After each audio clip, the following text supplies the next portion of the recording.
En commençant, j'allais dire que, fidèle à sa charte, la Maison régionale de l'environnement et des solidarités Hauts-de-France accueille toutes les associations qui participent à la mobilisation du 28 septembre pour la justice climatique et sociale, la défense des libertés et la solidarité entre les peuples, qui se traduira par plusieurs manifestations en Hauts-de-France. Alors, je voudrais juste rappeler que cette charte, elle rappelle euh, la conférence de Rio et elle cite toute une série d'événements, de mobilisations qui précisément ont un rapport avec le sens de notre manifestation. Alors, on accueille 117 associations qui sont engagées à des degrés divers dans ces mobilisations, de Dunkerque à Creil, où j'aurai d'ailleurs l'occasion d'aller rendre visite à nos copains du carnaval des possibles, donc à proximité de Creil. C'est pas tout à fait à Creil, mais à proximité. Et donc, euh, ponctuellement, on accueille aussi, et avec une certaine fierté, des collectifs constitués qui sont en fonction de ces mobilisations. C'est aussi pour l'AMRES l'occasion de rappeler à nos partenaires de l'État et des collectivités territoriales les engagements qu'elles ont pris en 2014 dans ce qui s'appelait alors la charte d'engagement réciproque avec le mouvement associatif. Je vais citer cette phrase: l'État et les collectivités territoriales reconnaissent aux associations une fonction d'interpellation indispensable au fonctionnement de la démocratie. Ça, c'était en 2014. Depuis, on a un peu le sentiment que cette déclaration a été largement oubliée. Euh, et en tout cas, l'AMRES, malheureusement, on a fait les frais. Hein, et donc, mais on rappelle cette phrase parce que c'est un engagement qui, jusqu'à présent, n'a pas été renié par l'État. Bon, ce point presse se tient à quelques jours, d'ailleurs, de la publication d'un rapport de la Cour des comptes sur la transition écologique. Moi, j'ai mes bonnes Bibles, hein, donc, qui, avec sa propre vision économique, rappelle au pouvoir public que plus on tardera à consentir les efforts financiers pour la transition écologique, plus les dégâts économiques, et là on parle bien d'économie au sens traditionnel du terme, seront catastrophiques. Et j'ai envie de dire, en rajoutant ce que ne précise pas cette Cour des comptes, seront aussi et particulièrement catastrophiques pour les populations les plus pauvres, ici ou dans les pays du tiers-monde.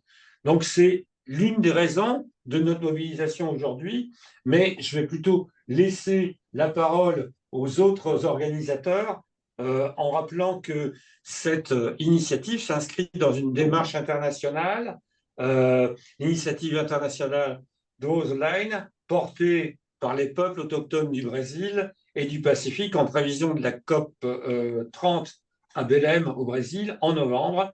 Et cette mobilisation du 28 septembre rappellera que les luttes ici résonnent avec celles menées partout dans le monde. Et ça aussi, cette liaison entre ce qui se passe ici et partout dans le monde, c'est un des éléments forts de la Maison régionale de l'environnement et des solidarités. J'en ai terminé quant à ce mot d'accueil. Merci. Bonjour à tous et à toutes du coup. Moi c'est Chloé, je suis porte-parole de Fridays for Future français depuis ma première année de licence en sciences politiques. Et en fait pour moi c'était juste pas possible de faire ces études mais de pas m'engager à côté face à l'urgence climatique. Du coup c'est pour ça que je suis là, donc pour me battre pour la justice sociale et climatique. Et je suis pas la seule. Donc Fridays for Future, à la base, c'est un mouvement qui est international et qui est né avec les appels à la mobilisation de Greta Thunberg. Et nous, on est la branche française, formée suite à cet appel. Donc on se mobilise pour et par la jeunesse dans le monde entier. Euh, En ce moment, on se mobilise donc aussi pour cette marche des résistances, et on joint nos efforts à cette dernière à la suite des événements politiques récents d'octobre, face à un gouvernement qu'on considère complètement effacé face à l'urgence de la situation. En fait, on nous prive de notre futur devant nos propres yeux, et c'est impossible pour nous de rester les bras croisés. Donc, on participe à la marche des résistances le 28 septembre à Lille, un dimanche, dans lequel, en tout cas à Lille, on va organiser un flash mob.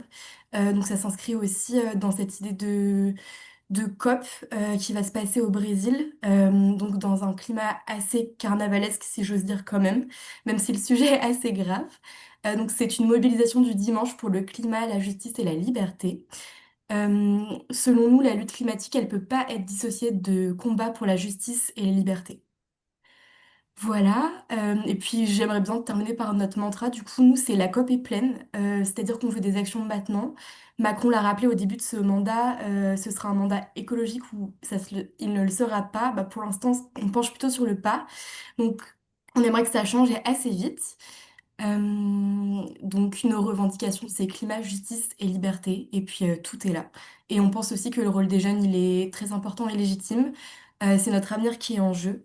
Et on se bat parce qu'on sait que c'est possible, mais il faut une volonté politique. Donc, moi, je ne serais pas là si j'y croyais pas. Et voilà, j'ai fini. Bah, écoute, ouais, donc nous, au Roubaix, j'anime l'Université populaire et citoyenne. Donc, on essaie de créer un mouvement autour de la transition par l'entraide dans notre communauté locale et en pensant un peu l'adaptation face à des situations de pénurie. Donc, on bosse ça au quotidien. Mais on pense qu'il est aussi important de se mobiliser par rapport, pour empêcher la poursuite des destructions en cours. Et donc, on organise une marche climat à Roubaix, ça va être la sixième. On essaye de le faire avec les quartiers populaires. Il y aura un collectif de culture urbaine qui animera cette marche pour la rendre carnavalesque, on va dire, parce que on n'est pas loin du carnaval dans les COP aussi. Et donc, voilà, je pense on est à contre-courant par rapport à l'évolution de la société, par rapport à l'évolution de toutes les industries, mais que c'est important de tenir la lumière et d'occuper l'espace et de faire entendre une autre voix que celle des dominants aujourd'hui. Voilà.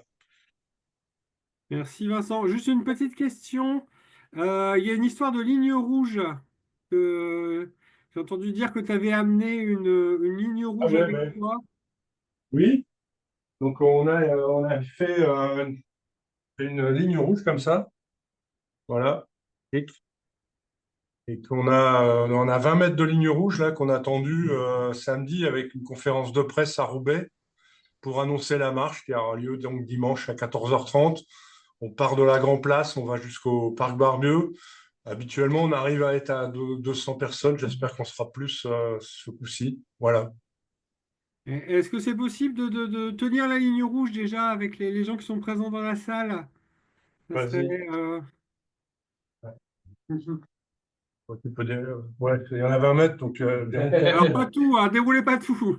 Mais Bernard, mets-toi là au milieu. C'est pour la télé? c'est C'est pour la télé, tapis ouais. rouge, pas un tapis rouge. Non, il y en a pas. Non. Ouais. Là, comme ça. C'est une ligne rouge, pas un tapis rouge. Voilà. Ne pas dépasser, tracer la limite. Voilà. Ça, c'est la limite, ça. Bon Voilà. design. Super, merci.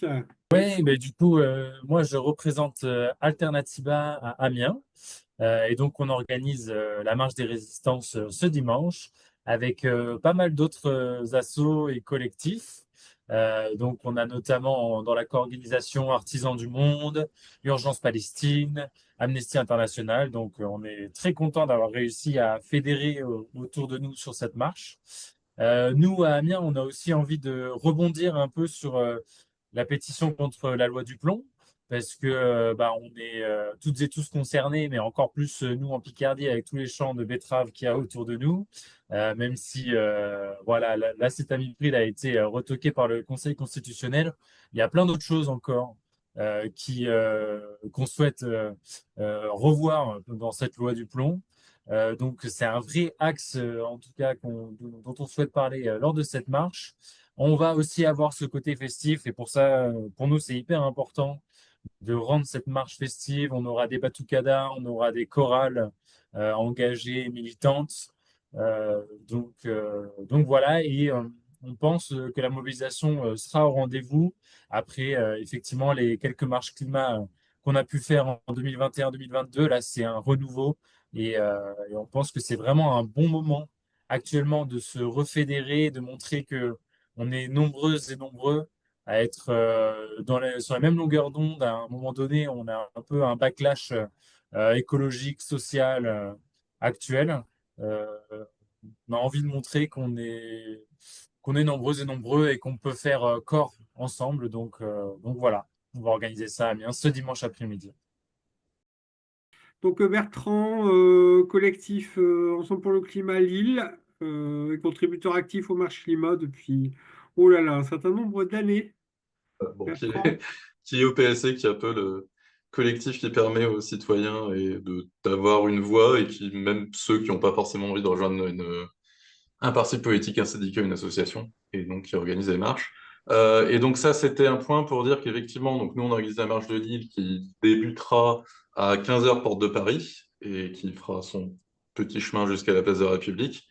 Donc déjà un point, c'est pourquoi est-ce que c'est important de participer aux manifestations, parce que les manifestations sont les événements les plus inclusifs qu'on peut avoir dans la lutte environnementale, puisque tout le monde peut y participer, les enfants, les personnes qui ne sont pas forcément des hommes en bonne santé, libérés de toute obligation familiale, et sans risque finalement pour leur intégrité physique ou autre. Et donc là, c'est aussi important parce que on a beaucoup d'échéances politiques. On va avoir les échéances des municipales. Donc il y a énormément d'actions climatiques qui ont lieu à l'échelle locale. Les marches précédentes, on sait qu'elles ont eu une influence sur les politiques de vélo, sur les politiques de qualité de l'air, sur des politiques d'inclusion et de rénovation. Et donc, c'est très important de montrer dans une période de backlash climatique, comme Alexandre le disait, qui est entièrement fabriquée par un certain nombre de médias qui veulent imposer l'idée qu'il y a une opposition environnementale qui n'existe pas dans la population en fait, il y a un soutien à la fois aux politiques climatiques, mais à la fois aussi aux agences qui les portent. Et on a énormément d'attaques dans ce backlash sur des agences comme l'Office enfin, l'OFB ou l'ADEME qui s'occupe de la transition énergétique, avec beaucoup de fake news sur le sujet, des sujets qui sont traités, et sachant très clairement, ce ne sera pas des optimisations budgétaires qu'il y aura, ce sera vraiment des suppressions des fonctions qui sont utilisées, qui sont et très importantes même pour l'économie, puisque c'est la décarbonation des entreprises, c'est très important, la décarbonation même des collectivités locales, c'est des gains d'économie, c'est des gains stratégiques dans la dépendance. Et donc, petit point aussi, donc on a cet enjeu municipal et on a cet enjeu aussi de la fin de l'année qui est la loi de finances, qui va être en fait celle qui va donner les outils aux politiques environnementales. Donc, on a quelque chose un peu d'unique maintenant qui est le fait d'avoir une assemblée qui n'est plus aux ordres de l'exécutif. Et ça, c'est aussi pour ça que c'est très important de montrer un soutien populaire aux politiques environnementales, parce que on a effectivement d'un côté une programmation d'énergie et une stratégie nationale bas carbone qui ont été mis en place par l'exécutif. Mais si jamais la loi, après, derrière, quand il faut, au niveau législatif, quand il faut voter les budgets pour mettre en place ces actions, tout ce qui a été gagné au niveau du ministère n'arrivera pas, parce que ce sera bloqué au législatif. Et ça, c'est un peu une nouveauté puisque auparavant, on avait des assemblées aux ordres un peu du ministère, et donc dès qu'une ONG arrivait à obtenir quelque chose dans une tour à la défense du ministère de l'Environnement, c'était automatiquement parti en loi. Là maintenant, si on n'a pas le soutien derrière des députés qui vont voter pour soutenir ces lois et pour que en fait, ces directives arrivent dans la loi française et arrivent surtout avec un budget pour les obtenir, eh bien, ça, on ne les aura pas. Et donc, c'est pour ça qu'on se retrouve du coup à 15 heures, porte de Paris, le plus nombreux possible, avec, donc, on a aussi des syndicats comme la FSU qui nous accompagnent, parce que, aujourd'hui, on le voit avec la sidérurgie à Dunkerque ou avec aussi les industriels des pompes à chaleur qui ont quelques soucis. On a vraiment besoin des politiques à la fois des politiques de la demande pour soutenir en fait toutes les personnes qui ne peuvent pas transitionner. Et donc, ça, c'est un peu ce que je voulais dire. Et donc, le côté, voilà. Et on a le côté là, moi j'ai parlé du côté chiant, on a le côté carnaval. Ici. On enchaîne sur le carnaval. Est-ce que la personne colorée peut se rapprocher de l'écran et expliquer un peu qui elle est, ce qu'elle fait là? Qui es-tu, Ouais, personne colorée? d'accord, ouais, je suis Chomolo, je suis un clown et donc on espère, alors on a déjà communiqué avec des tout petits super-héros, donc même s'ils sont tout petits, ils vont, j'espère, être là. Et puis aussi donc d'autres clowns, en tout cas des gens qui ont envie d'incarner des personnages joyeux pour montrer ils sont chauds, voilà. Mais on est plus chaud que le climat, c'était pas ça, non? On va en trouver d'autres, on va faire des pancartes aussi à 11h. Merci Voilà. Lamrez Alors, où est-ce qu'on fait des pour faire les pancartes à pancartes. 11h? On fait des pancartes à 11h le dimanche matin à Lille, au 5 rue Jules de Vic. Et donc, il y a un atelier pancarte. Le matériel est fourni. Ramenez vos idées. Venez maquiller, donc venez transformer, venez costumer, venez avec votre énergie. Je vais parler aussi un petit peu de ce qui se passe dans d'autres villes de la région, puisqu'il y a bientôt en France, bientôt une cinquantaine de mobilisations pour ce dimanche. À part Roubaix, Lille et Amiens, dont on a déjà parlé, il y a aussi une manifestation à Dunkerque, ville carnavalesque, qui aura lieu dimanche après-midi. Et par ailleurs à Creil, où sera Bernard de Velder ce dimanche, il y a aussi un carnaval, mais un carnaval qui se fait tous les ans à peu près à la même date, qui s'appelle le Carnaval des possibles, dans l'esprit de la fête des possibles des mouvements de transition. Et il se trouve que cette année, ce Carnaval des possibles fait la jonction avec les marches de résistance, avec des formes d'animation pour le coup très familiales, très festives, très ludiques, qui se passent dans le secteur de Creil, comme tous les ans, et qui se feront donc en lien avec les marches et les autres actions prévues ce dimanche. On a fait à peu près le tour de tout le monde. On va vous proposer de faire quelques mots de conclusion, je pense, pour ce format de présentation. Si vous avez quelque chose à dire, à rajouter, quelque chose qui vous brûle les lèvres et que vous regretteriez de ne pas pouvoir enregistrer et diffuser maintenant. Une petite précision, tu as raison sur la marche. Donc oui, nous on organise effectivement juste avant la marche à partir de 13h30 un atelier pancarte aussi et un atelier maquillage donc sur la Ouais. place René Goblet avec la marche qui débutera à 14h sur la place René Goblet à Amiens ce dimanche. Voilà. Et puis, le dernier point, c'est que si jamais vous avez envie d'agir, les marches, c'est le meilleur endroit pour rencontrer des gens qui veulent aussi agir. Vous aurez des syndicats, vous aurez des associations, vous aurez des collectifs. Vous pourrez même nous contacter côté EPLC, puisqu'on va faire des choses pour les municipales. Et donc, en fait, si vous êtes tout seul et que vous avez quand même envie d'agir et vous avez envie de trouver des gens avec qui agir, venez aux marches et discutez avec les gens. Voilà. En 2023, on avait marché ensemble pour la paix. 2 ans plus tard, rien n'a changé. Inspiré du mouvement Draw the Line, le 28, nous allons marcher pour réclamer des mesures fortes face à l'urgence climatique et sociale. Il faut arrêter de détruire les peuples et de détruire la planète. Il faut s'engager aujourd'hui pour le climat, aussi pour la justice sociale. Ensemble, faisons entendre nos voix pour la liberté, pour la planète et pour l'avenir. L'association France-Palestine Solidarité Roubaix-Tourcoing, la mission ouvrière de Roubaix, La section roubaisienne de la Ligue Droit et de Tourcoing, l'Union locale CGT Roubaix et environ, l'association LKG, l'association Live, l'Université populaire et citoyenne. La FAL appelle à manifester à ce que tout le monde se mobilise pour la marche. La marche des résistances, c'est le dimanche 28 septembre et ça dans la France entière. Nous, on habite à Roubaix, donc rendez-vous 14h30 à la Grand Place.